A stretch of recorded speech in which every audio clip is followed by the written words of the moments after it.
never thought I'd be that person. You know, the one who hears something in the middle of the night and actually goes to check it out. But here's the thing. When you live alone in a 2-story house, every sound feels amplified. Every creak, every settling beam, it all gets inside your head. It was around 2 in the morning when I woke up. At first, I wasn't sure what pulled me from sleep. I just lay there in bed, staring at the ceiling, listening. The house was quiet. Too quiet, actually. Then, I heard it, a soft thud from downstairs, like something heavy being set down on the floor. My heart started racing immediately. I told myself it was probably nothing. Maybe something fell in the kitchen. Maybe the cat knocked something over, except I don't have a cat. I grabbed my phone from the nightstand and turned on the flashlight. The bright white beam cut through the darkness of my bedroom. "Hello?" I called out. My voice sounded small and stupid, like calling out was going to make a burglar announce themselves. Nothing. Just silence. I sat up in bed and waited. 1 minute, 2 minutes. My hands were shaking, and I could feel sweat forming on my palms despite the cool air. Then I heard it again. Another thud. This time it was definitely coming from the first floor. It sounded like it was near the kitchen, maybe in the hallway leading to the basement. I should have called the police right then. I know that now. But in the moment, I convinced myself I was being paranoid. I lived in a safe neighborhood. Nothing ever happened here.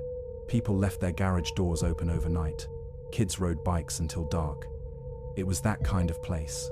I got out of bed slowly, trying not to make the floorboards creak.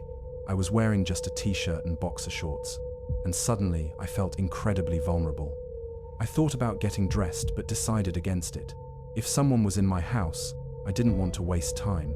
The hallway was pitch black. I kept my phone's flashlight aimed at the floor as I moved toward the stairs. Every step felt like it took forever. My breathing was loud in my ears, and I tried to control it, tried to stay quiet. When I reached the top of the stairs, I stopped and listened again. That's when I heard something that made my blood run cold. Footsteps. Slow, deliberate footsteps on the hardwood floor downstairs. They were coming from the direction of the basement door. "Who's there?" I shouted, trying to sound brave. My voice cracked a little. The footsteps stopped. I stood there frozen, gripping my phone so hard my knuckles were white. Part of me wanted to run back to my bedroom and lock the door, call 911 and wait for help. But another part of me, the stupid part, needed to know what was happening in my own house. I started down the stairs, one step at a time. The old wood creaked under my weight, no matter how carefully I moved. When I reached the bottom, I swept the flashlight beam across the living room.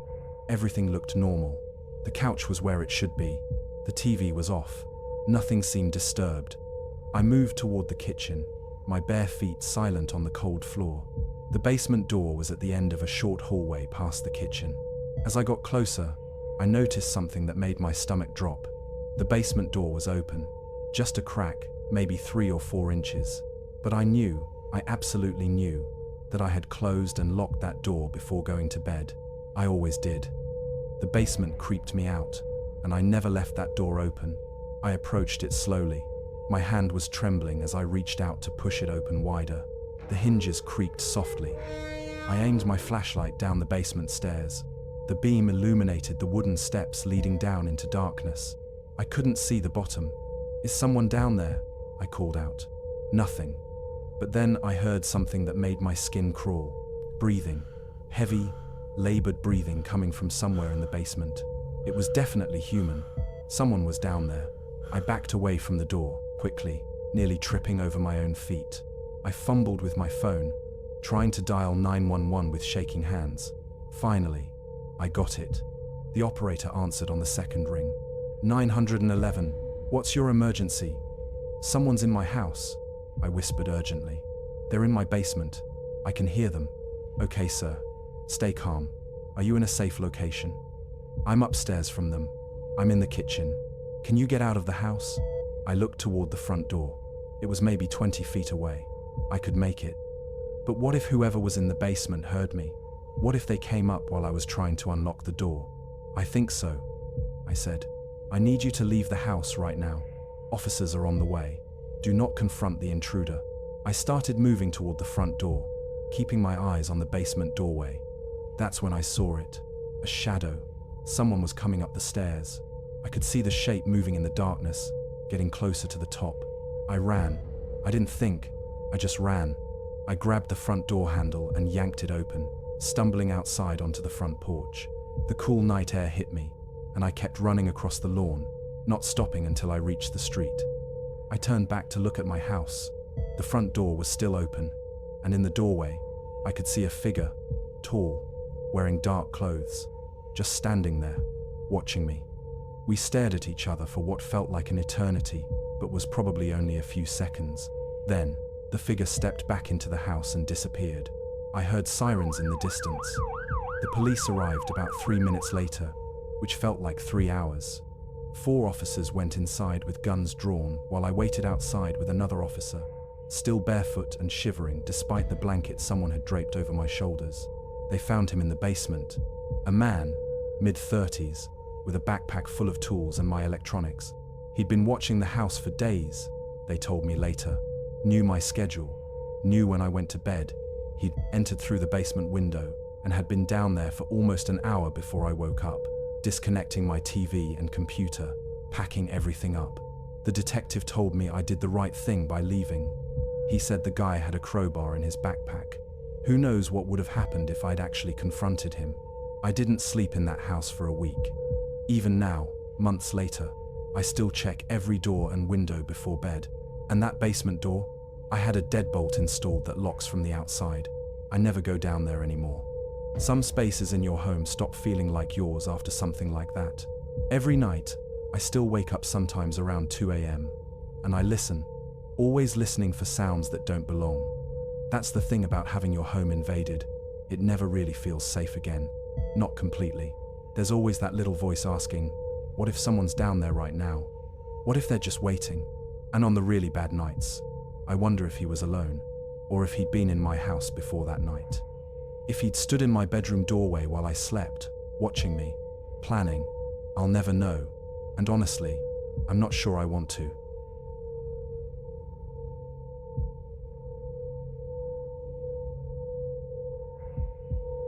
I installed the Ring doorbell camera as a birthday gift to myself. Seemed like a smart investment, you know? I traveled a lot for work, and the idea of being able to check on my house from anywhere felt reassuring. Plus, everyone in the neighborhood was getting them. It was just the sensible thing to do. For the first few months, it was pretty boring. I'd get notifications when the mailman showed up, when neighbors walked by with their dogs. Once, it caught a raccoon trying to get into my trash cans at 3 in the morning. Normal stuff. Exactly what I expected. Then about 6 months after installation, something changed. I was in Denver for a conference, sitting in my hotel room after a long day of meetings. It was around 11 at night Mountain Time, which meant it was 1 a.m. back home in Virginia. My phone buzzed with a Ring notification. Motion detected at your front door. I almost ignored it.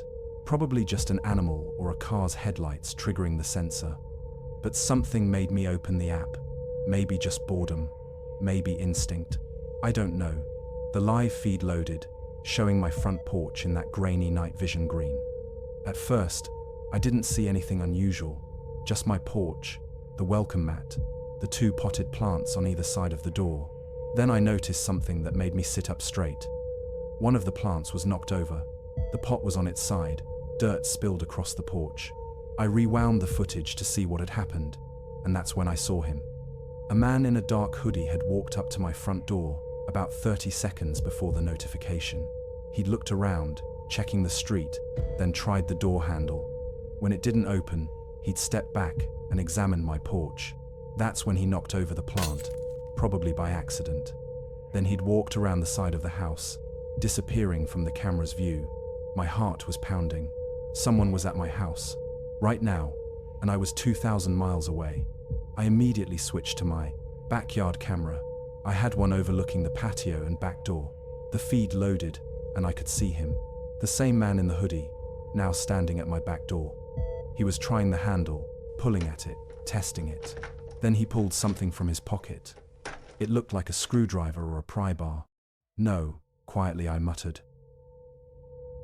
Watching helplessly from my hotel room, I dialed 911. The operator who answered was calm and professional, taking down my address and the situation. She assured me officers were being dispatched immediately. But I was watching in real time as this guy worked on my back door. I could see him jamming the tool into the frame, trying to force it open. "He's trying to break in right now," I told the operator, my voice shaking. "I can see him on my security camera." "Officers are 3 minutes away, sir. Stay on the line with me." 3 minutes. That felt like forever. I watched as the man continued working on my door. Then, suddenly, he stopped. His head turned, like he heard something. A second later, he ran. Just bolted across my backyard and disappeared over the fence into the neighbor's yard. He just ran. I told the operator. "He's gone. The officers are pulling up now," she said. I switched back to my front door camera and saw the police cars arrive. Lights flashing, but no sirens. 2 officers got out and approached my house cautiously. One of them noticed the knocked-over plant and pointed it out to his partner. I spent the next hour on the phone, first with the officers at my house, then with a detective. They found fresh marks on my back door frame where the guy had been prying. He'd almost gotten it open. The detective estimated maybe another minute or 2, and he would have been inside. They told me I should have someone stay at my house until I got back, make it look occupied. I called my brother, who lived about 20 minutes away, and he agreed to stay there for the next 2 nights until I could fly home early. But here's the thing that really messed me up. After I hung up with everyone, I couldn't stop thinking about it. So I went back through my Ring footage from the previous weeks. I wanted to see if this was the first time this guy had shown up. It wasn't. I found him in footage from 4 days earlier. Same hoodie, same build. He'd walked by my house slowly, looking at it. Not suspicious enough for me to have noticed the notification at the time. Just someone walking down the street. But now, knowing what I knew, it was obvious he was casing the place. Then I found footage from a week before that. He was in a car that time, parked across the street from my house for about 15 minutes. Just sitting there. The camera had only caught it because he'd gotten out of the car at one point, and that triggered the motion sensor. He'd walked up to my mailbox, looked at it, then went back to his car and drove away. He'd been watching my house, learning my patterns, figuring out when I was home and when I wasn't. The thought made me sick. How many times had he been there that the cameras didn't catch? How many times had he looked in my windows? Had he been inside my house before and I just didn't know it? I couldn't sleep that night. I just sat in my hotel room, refreshing the camera feeds every few minutes, watching my empty house 2,000 miles away. My brother texted me around 2 a.m. to say he was there and everything was secure, but I still couldn't relax. When I finally got home 2 days later, the house felt different, violated somehow. I walked through every room, checking closets and under beds like a paranoid child. Everything was where it should be, but it didn't matter. The feeling of safety was gone. The police never caught the guy. The detective said they'd increased patrols in the neighborhood and that I should consider more security measures. I installed motion sensor lights all around the house, added cameras at every entrance, got a security system with monitoring. But even now, 6 months later, I still check those cameras obsessively, multiple times a day, especially at night. And whenever I travel, I barely sleep. I just watch the feeds, waiting to see if he comes back, waiting to see if tonight's the night he tries again. The worst part is not knowing why my house. Was it random? Or had he seen something, some detail that made him think I had something worth stealing? I'll never know. Last week, I got a notification at 1:30 in the morning. Motion at my front door. My heart jumped into my throat as I grabbed my phone. I opened the app with shaking hands, already preparing to call 911 again. It was just a fox sniffing around my porch. But for those few seconds before the feed loaded, I was right back in that Denver hotel room, feeling completely helpless and afraid. That's what he took from me. Not my TV or laptop or jewelry. He took my peace of mind, my sense of security. And sometimes I wonder, on those late nights when I'm checking the cameras again and again, if that's worse than if he'd actually gotten inside and taken something. At least then, I'd know what I lost.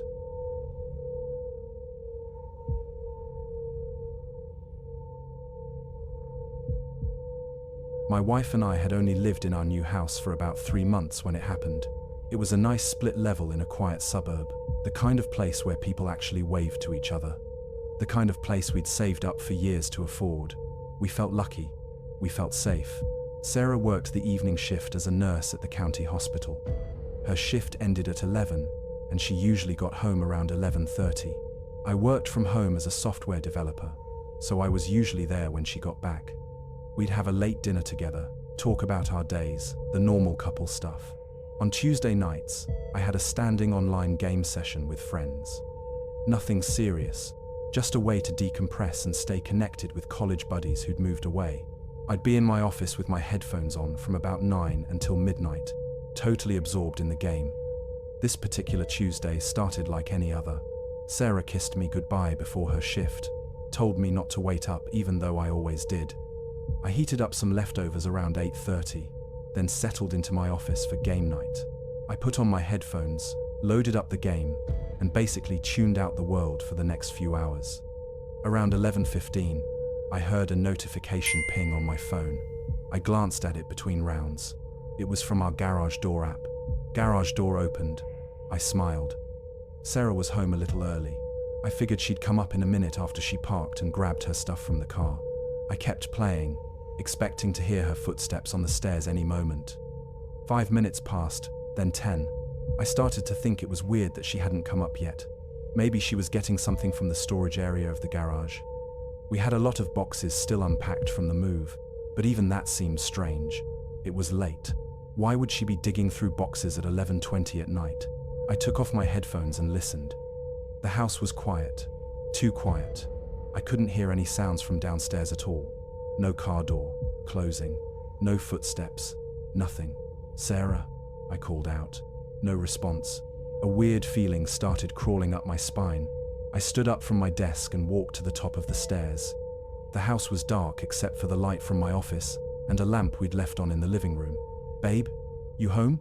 I called again, louder this time. Still nothing. I went downstairs, my heart starting to beat faster. When I reached the bottom, I could see that the door leading to the garage was closed. That was normal. We always kept it closed. But something felt off. I couldn't explain it. Just a gut feeling that something wasn't right. I walked over to the door and pressed my ear against it. I could hear something, a very faint sound, like someone moving around in there, shuffling. "Sarah," I said, my hand on the doorknob. Then I heard my wife's voice, but it wasn't coming from the garage. It was coming from behind me. "Honey, why are you standing there?" I spun around. Sarah was walking in through the front door, still in her scrubs, purse over her shoulder. She looked tired and confused. "I thought you were in the garage," I said, my voice sounding strange even to my own ears. "What? No, I just got home. I came in through the front, but the garage door opened 15 minutes ago. I got the notification." Sarah's expression changed. The confusion shifted to concern, then fear. I didn't open it. I parked in the driveway and came straight to the front door. We stared at each other for a second. Then we both looked at the garage door. "Call 911, I whispered. Sarah was already pulling out her phone. Her hands were shaking as she dialed. What's your I could hear someone moving in the garage now. Not even trying to be quiet anymore. Things were being moved around. I heard a box fall over. "Someone's in our house," Sarah said to the operator, her voice trembling. "They're in our garage right now. We can hear them." The operator told us to leave the house immediately. "Don't try to confront whoever's in there. Just get out and wait for the police." It was good advice, logical advice, but I was frozen, standing there with my hand still on that doorknob. Then the doorknob turned under my palm. Someone was trying to open the door from the other side. I jumped back like I'd been shocked. Sarah grabbed my arm, pulling me toward the front door. The doorknob stopped turning, but I could see the door push slightly, testing to see if it was locked. Thank God I'd locked it. We always locked that door out of habit, even though we'd never really thought about why. We ran outside onto the front lawn. Sarah was still on the phone with 911, telling them someone was trying to get into the house from the garage. We stood there in the middle of the lawn, both of us breathing hard, staring at our house like it was something that might attack us. "How did they open the garage door?" Sarah asked, looking at me with wide eyes. "I don't know," I said, But then it hit me. Wait, when we moved in, did we ever change the code on the garage door opener? Sarah's face went pale. No, we kept meaning to, but we never did. The default codes were in the instruction manual, online, easy to find if you knew what model someone had. And you could see our garage door opener from the street.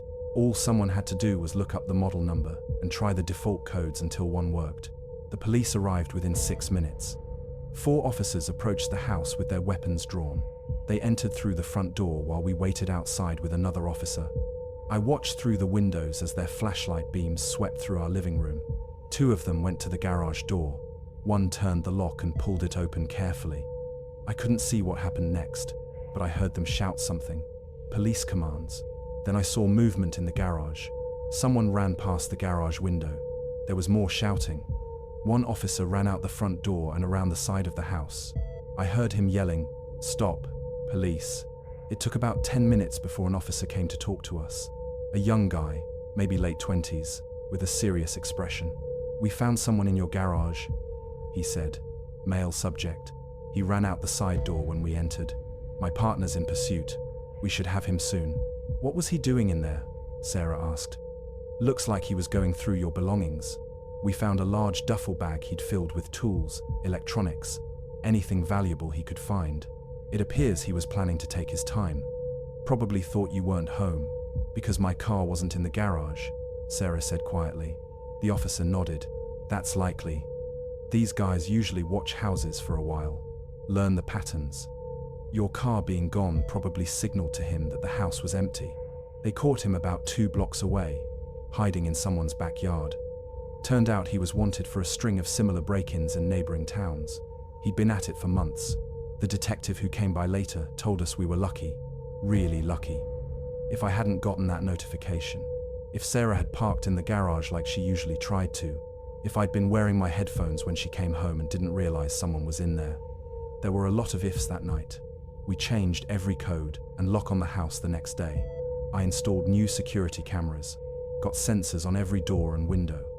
We did everything we could think of to make the house secure, but for weeks afterward, neither of us could sleep properly. Every sound made us jump. Every notification made our hearts race. Sarah started parking in the garage again, but only after I'd checked it first.